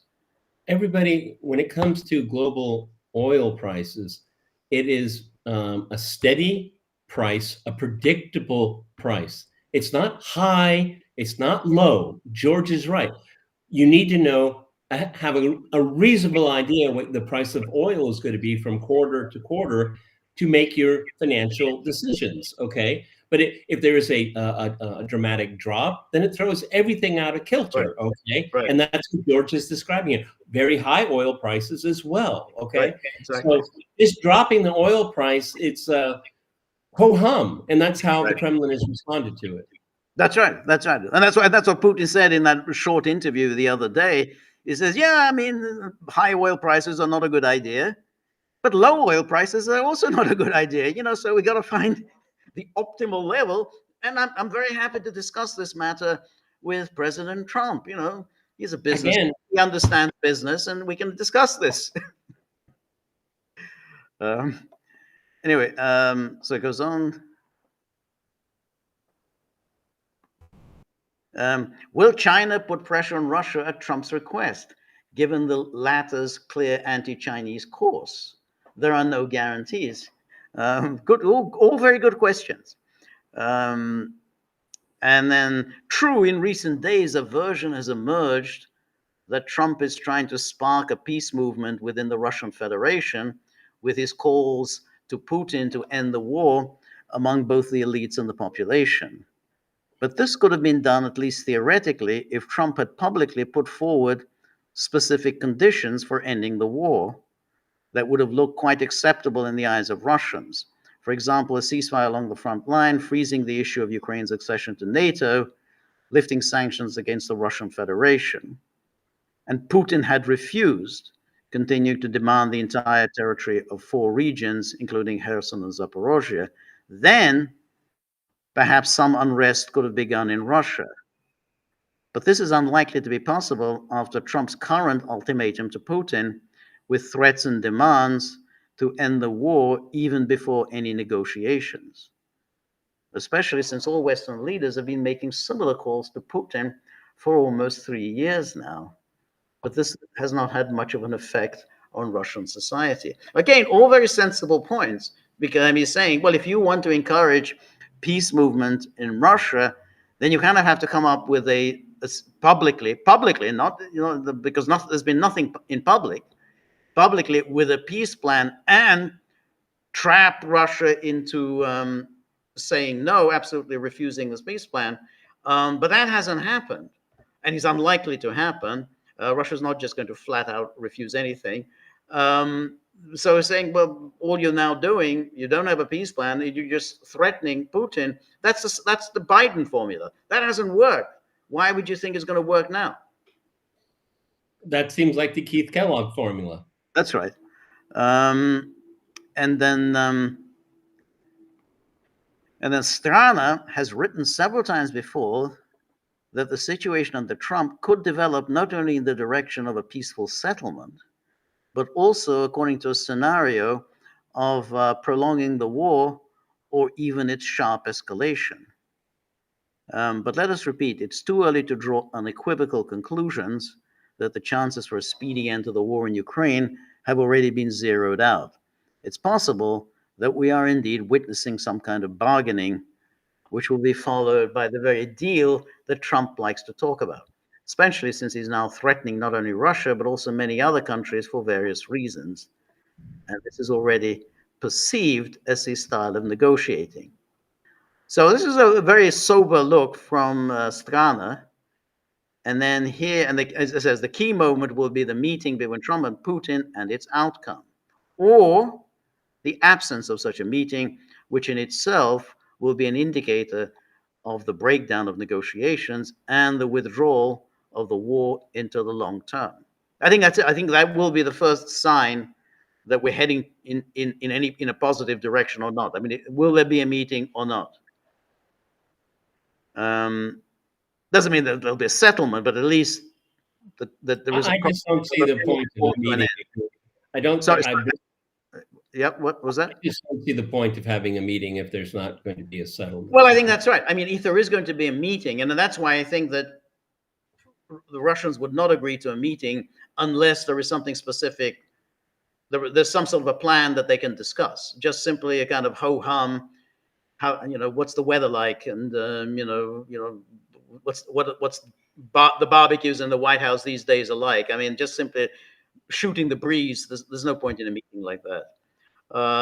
So there would have to be some kind of a plan to discuss, and that's why there was the issue. I mean, there was negotiations taking place behind the scenes.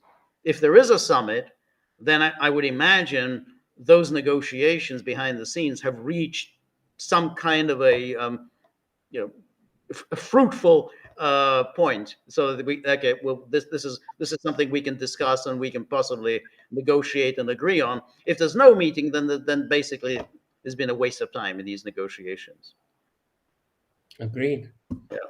Yeah. I don't know. I mean, I shouldn't be saying this. I mean, I was brought up differently, but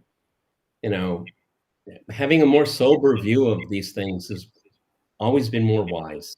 I agree. I absolutely agree. But in terms of where we are with others, here's Politico, a headline in Politico's story: Europe is cautiously optimistic about Trump's Ukraine comments. Well, of course they would be. So there's nothing like Politico saying the obvious, Exactly. Cautiously optimistic. I like to be cautiously optimistic. The new president is eager to strike a deal on Ukraine. Greenland and tariffs are causing more heartburn. Oh, but they're happy about the Ukraine part. And then it says Trump's threats to Russian President Vladimir Putin to impose new tariffs and sanctions on Moscow if it didn't reach a deal to stop the war sent a welcome message to European allies. Thank God we can keep this war going. Ah, oh, that's a relief. And it's being read more broadly by Ukraine supporters as evidence that he understands the stakes of the war as they do and will not abandon Ukraine or NATO allies in his coming dealings with Putin. But Politico, you can draw the diametrically opposed conclusion, being read it more broadly that Trump understands. No, it shows he may understand even less than what we thought. Okay. Yes, I think so. At least the hope that we had entertained, because at various times he had. This is why these people are being thrown out left, right, and center. I mean, they're hoping for the war to continue. I mean, who talks like that?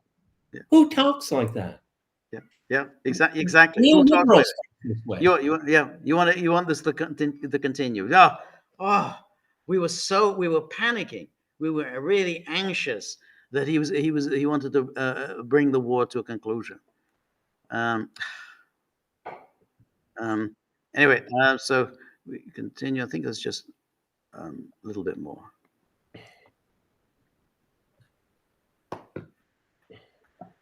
So it's evidence he understands the stakes of the war as they do. And then it says, a person familiar with Trump's thinking on Ukraine, who was granted anonymity to speak candidly, said that the president's initial comments about ending the war should be taken seriously.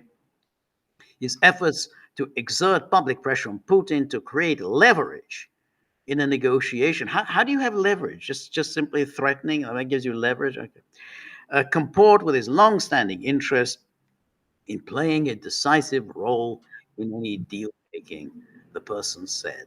So that's so revealing, George. He wants to be the deal maker, but what's the deal? What's the deal? Yeah, exactly. And I think that's why I think Strana is making the good point, is that you haven't presented the outline of a deal. I mean, if you're talking about, well, Putin wants to make a deal, Zelensky wants to deal. What's the deal? I mean, just simply saying a deal. Well, it depends on what the basis of it is.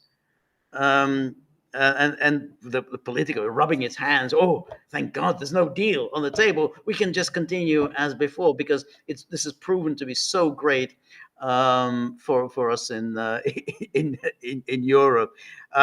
I just find this quite an extraordinary. Can you imagine the absolute irresponsibility of these Europeans, these European leaders, these Kaya Kallases and so on, doing this?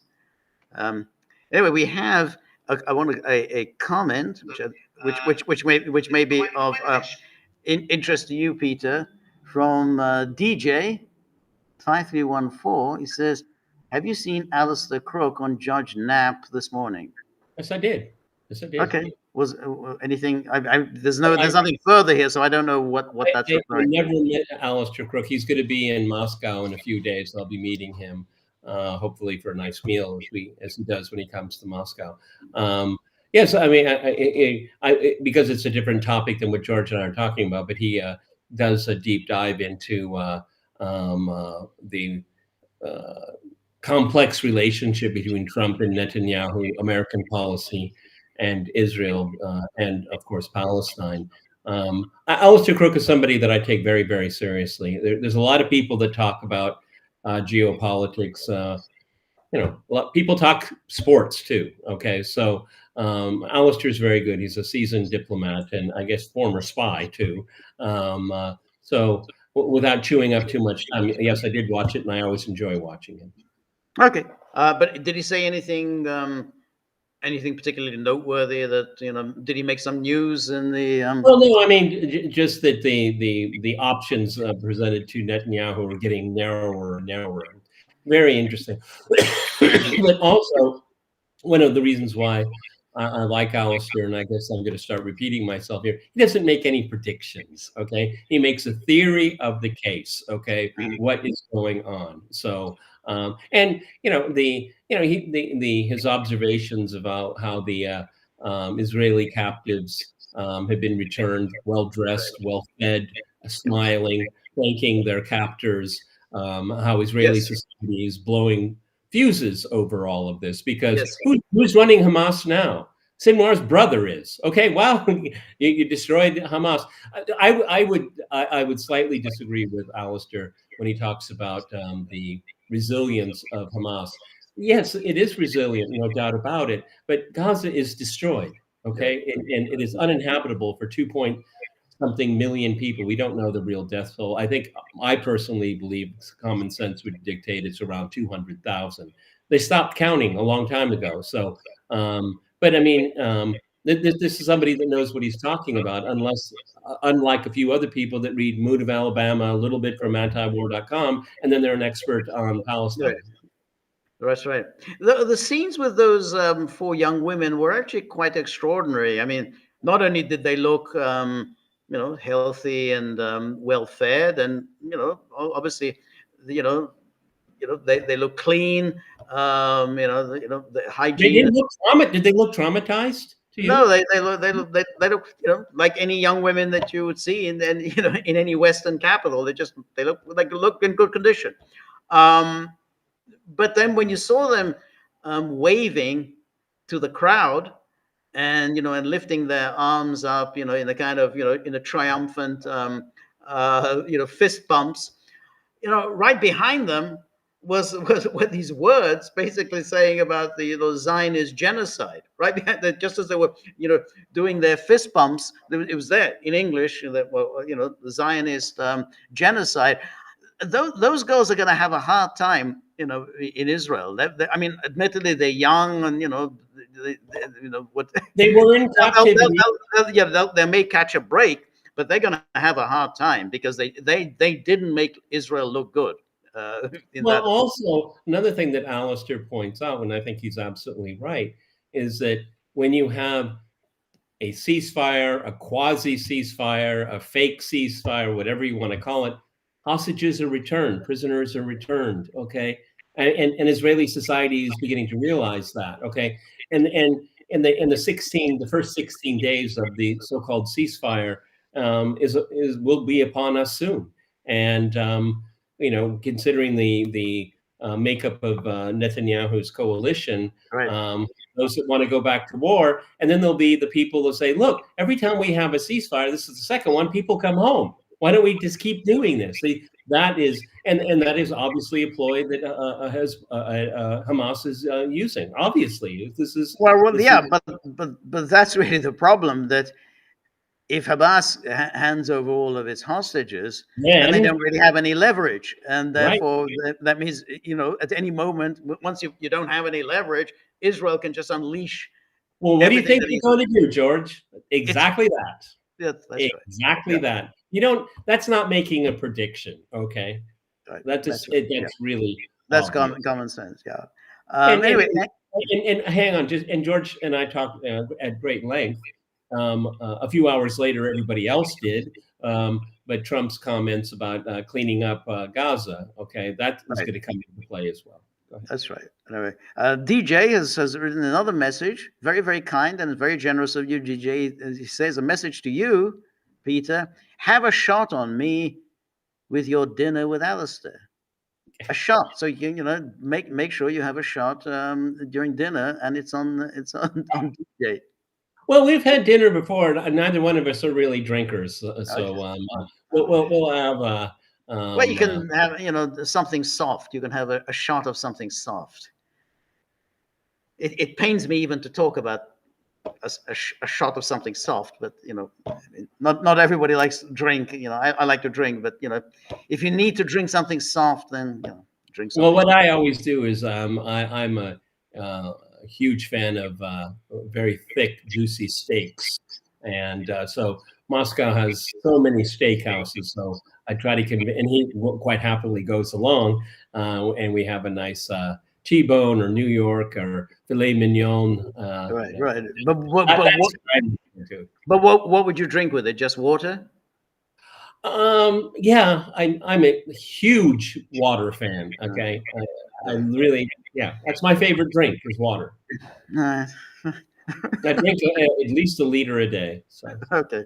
All right. Well, I guess make sure you drink an awful lot then on during your dinner.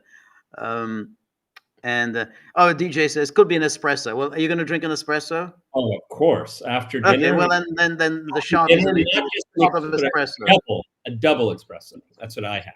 Okay, All double right. espresso. So NKMRD says one of the first comments in a German talk show. The good news is peace will not break out in this region on the very first day. And it says somebody called Elmar Thevesen. Yeah, so that's the actual rhetoric, not the between the line rhetoric nowadays. Yeah, no, that's right. That's the it's an extraordinary thing that in terms of mainstream German opinion, clearly that's not the German opinion being expressed by the Alternative for Deutschland or the Sarah Wagenknecht party, but mainstream German opinion. And mainstream opinion, in the UK or mainstream opinion in France, which is, can we please keep this war going for a little longer? We just need to we need to do it. The last thing we want, why we're so horrified by Trump. Trump might bring peace. That's it. So Politico says, phew, good news for Europe. Europe is pleasantly surprised by the noises coming Well, from. the good news is all of these governments are going out the door. Okay. Red Wine writes me, "Come on, Peter, you're in Moscow and you do not drink vodka." No, I don't. And you know what? With my partner, we go out to very nice restaurants on a regular basis, and no one is drinking hard liquor. People might have, a little bit of champagne at brunch during the weekends. Wine is very popular. Hard liquor. I don't see anybody drinking it. Now, I have my own circles. I don't go heading down to the train station at 12 o'clock at night. Okay, but this is one of these enduring myths. Okay, alcohol consumption has gone down a third. I read a report a couple of weeks ago, 30% over the last 10 years. Okay, so Right. these enduring myths. It's really sad because very rarely do you see any public drunkenness anymore. When I first moved here, it was everywhere all of the time. Right. It's changing habits, really changing habits. Right. But I guess, in a fancy restaurant, presumably you have fancy people, and they obviously don't get absolutely hammered. Maybe in some less fancy places, people drink a little more. Yeah, it's a class thing. Yeah, it's absolutely a class thing. Okay, if you're in Tomsk, a little town in Siberia, yeah, people probably more often than not get hammered. Okay, and that's why I've been a strong proponent for the entire time I've lived here that there has to be massive investment into the regions. The biggest country in the world has all the resources it needs. It doesn't need anything from the outside world. But you have to invest in it. Yes, that's right. I think so. Somebody says, Andy says, as people get happier, alcohol consumption goes down. I think that's probably true. I think there is a relationship between unhappiness and alcohol consumption. And when you have other things to do, okay, and plus if you live in a metropolis, it's still really cool to have a car. I mean, most Russians think I'm so strange because I don't want a car. I don't want to drive. I'm not interested in it whatsoever. I have no problem taking a taxi, and the taxis here can be very, very nice. You don't drink and drive. I mean, you don't do that. You just don't do that here. You're going to get in a lot of trouble. Right. A lot of trouble. Right. No, that's the good thing. I mean, it's if you drive, suddenly, boom, your alcohol consumption inevitably goes down. You're constrained, in terms of what you can do. That's it. Boom, you've gone out. How the hell are you going to get back? Okay.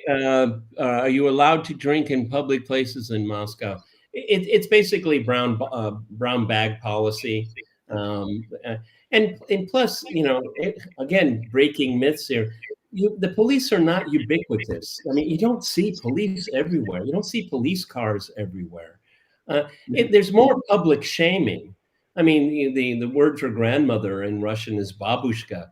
The last thing you want is three old women shaming you in public loudly, okay? Because it's humiliating. Because you're not going to do anything to those three old ladies. If you raise your arm, you're going to be tackled by somebody, okay? Right. You just don't. There's a lot more public shaming here. That you should. Why isn't there more graffiti? Because someone's going to say, "What are you doing?" People are not indifferent. They're just going to walk with their phone. Okay, he's doing his thing. I'm doing my thing. You get very little graffiti here because if people see you doing it, they're going to say, "What are you doing? This is our city. Why are you doing this?" That's how it works. Right. Go into the metro system, there is zero graffiti. Right. And this thing is an underground city. It's massive. You could not go to every single underground metro station in a day. You don't have enough time. There's that many. Okay. Yeah. And you see zero graffiti. All right. As we end, we'll do. Don't mess with the grandma. That's right. That's right. As we end, there's the question. We'll make a couple of predictions. This week we have the testimony of the two most dubious of Trump's nominees. Dubious in the sense whether they can make it, which is Bobby Kennedy Jr. He'll be testifying. I think it's before the Senate Finance Committee, and Tulsi Gabbard. She obviously is between the Senate Intelligence Committee. What's your prediction? Neither gets through. Both get through. One or other gets through. Neither gets through. I tend to think the margin is just so narrow. I saw some of the grilling of Bobby Kennedy. It was a lot of it was just really shameless. Okay. Yes. What was it? Wasserman Schultz. Oh, what an odious person she is. She's an odious person. Yeah. But he came back. I mean, because the Republicans on the committee gave him time to speak.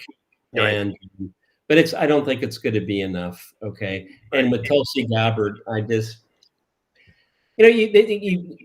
these are Democrats that supported Trump. Okay, they're in a very different category. Well, this is really the problem because, yeah, exactly. Every single Democrat is going to vote against both of them. I think every single one. I mean, maybe I don't know. Maybe Fetterman will vote for Bobby. I mean, it's possible. Fetterman's a little bit of a maverick. It's a possibility. But the problem is the Republicans don't really have much of a window because we know that Susan Collins, Lisa Murkowski, they always vote with the Democrats. I mean, so they have no problem with, voting to confirm Biden appointees. They vote to confirm all of them. But they do have a problem voting to confirm Republican nominees. And neither is really susceptible to a primary challenge because Collins, she's from Maine. That's a blue state. And Murkowski, it's a family-owned industry there in Alaska. Alaska is Republican, but basically, the Republicans have already tossed her out. She ran as an independent, claiming, of course, to be a Republican. So it's very hard to get her out. And then Mitch McConnell, who seems to be filled with this hatred for Trump, he's going to vote against. So it's a very, very narrow margin. And I think that in the case of Bobby, there's going to be some Republicans say, "Oh, this thing with the vaccines, I can't take it." And the same with Tulsi. They're going to say, "Yeah, but you defended Putin, you defended Assad." She's going to lose some Republican votes. So yeah. I tend to think neither's going to make it. And I don't see Trump working the phones. No, I don't. I don't think so. So, no, So that's the events for this week. Anyway, we're done. Thank you very much, everybody who joined us. Thank you for all your comments and questions. And And tell people about this live yes, stream. exactly. Tell people. Okay?